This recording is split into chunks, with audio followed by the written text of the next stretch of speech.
ಸ್ನೇಹಿತರೆ, ಇನ್ನು ಮುಂದಿನ ರಾಶಿ ಅಂತ ನೋಡೋದಾದರೆ ಕನ್ಯಾ ರಾಶಿ. ಓಕೆ ನೋಡಿ, ಕನ್ಯಾ ರಾಶಿಯವರಿಗೆ ಉದ್ಯೋಗಸ್ಥರಿಗೆ ಈಗ ಪ್ರೆಸೆಂಟ್ ಸಿಚುವೇಶನ್ ತುಂಬ ಚೆನ್ನಾಗಿದೆ. ತುಂಬ ಒಳ್ಳೆ ಆಪರ್ಚುನಿಟೀಸ್ ಬರುತ್ತೆ, ಅಥವಾ ಕೆಲಸ ಪ್ರೆಷರ್ ಜಾಸ್ತಿ ಇರುತ್ತೆ ಒಂಚೂರು ಕೆಲಸದಲ್ಲಿ.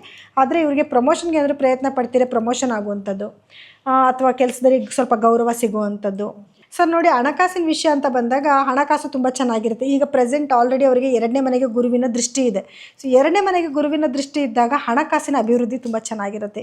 ಇವರಿಗೆ ಒಂದಲ್ಲ ಒಂದು ಮೂಲಗಳಿಂದ ಹಣ ಹರಿದು ಬರೋದು ಇವರಿಗೆ. ವಿದ್ಯಾರ್ಥಿಗಳಿಗೆ ತುಂಬ ಚೆನ್ನಾಗಿದೆ ಸರ್, ಹೋಲ್ ಇಯರ್ ತುಂಬ ಚೆನ್ನಾಗಿದೆ. ವಿದ್ಯಾರ್ಥಿಗಳಿಗೆ ಎಜುಕೇಷನಲ್ಲಿ ಏನು ಪ್ರಾಬ್ಲಮ್ ಆಗಲ್ಲ. ಆದರೆ 12ನೇ ಮನೆ ಗುರು ಬಂದಾಗ ಸ್ವಲ್ಪ ಎಫರ್ಟ್ ಹಾಕಿ ಓದಬೇಕಾಗುತ್ತೆ. ಆದರೆ ಯಾರೆಲ್ಲ ಹೊರದೇಶಕ್ಕೆ ಹೋಗಿ ಓದಬೇಕು ಅಂದ್ಕೊಂಡಿದ್ದೀರಾ, ಕೆಲವು ಮಕ್ಕಳಿಗೆ ಡ್ರೀಮ್ ಇರುತ್ತೆ, ನಾನು ಮಾಸ್ಟರ್ಸ್ ಮಾಡೋಕ್ಕೆ ಹೊರದೇಶಕ್ಕೆ ಹೋಗಬೇಕು ಅಂತ. ಆ ಟೈಮಲ್ಲಿ ಪ್ರಯತ್ನ ಪಟ್ಬಿಟ್ರೆ ಖಂಡಿತ ಆಗ್ಬಿಡುತ್ತೆ. ಯಾರೆಲ್ಲ ಮಕ್ಕಳು ಆಗಿಲ್ಲ ಅಂತ ಕೊರಗ್ತಿರ್ತೀರ, ಅವ್ರಿಗೆ ಆ ಟೈಮಲ್ಲಿ ಒಂದು ಒಳ್ಳೆ ಸಮಯ ಆಗಿರುತ್ತೆ. ಮಕ್ಕಳು ಆಗೋದಕ್ಕಾಗಿರ್ಬೋದು, ಅಥವಾ ಮಕ್ಕಳು ಬೇಕು ಅಂತ ಏನಾದ್ರು ಪ್ರಯತ್ನ ಪಡ್ತೀರಾ, ಅದು ಒಂದು ಒಳ್ಳೆ ಸಮಯ ಆಗಿರುತ್ತೆ ಸರ್. ರೈತರಿಗೆ ತುಂಬ ಅದ್ಭುತವಾಗಿರುತ್ತೆ. ಗುರು 12ನೇ ಮನೆಗೆ ಬರೋವರೆಗೂ ತುಂಬ ಚೆನ್ನಾಗಿರುತ್ತೆ. ಆದರೂ ಕೂಡ 12ನೇ ಮನೆಗೆ ಗುರು ಬಂದಿದ ತಕ್ಷಣ ಅವ್ರಿಗೆ ಲಾಸ್ ಆಗುತ್ತೆ ಅಂತ ಏನಿಲ್ಲ.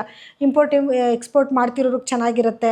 ಪ್ರತಿದಿನ ವಿಷ್ಣು ಸಹಸ್ರನಾಮ ಕೇಳುವಂಥದ್ದು ಅಥವಾ ವಿಷ್ಣು ಸಹಸ್ರನಾಮ ಹೇಳ್ಕೊಳ್ಳೋವಂಥದ್ದನ್ನ ಮುಖ್ಯವಾಗಿ ಮಾಡ್ಕೊಳ್ಳಿ.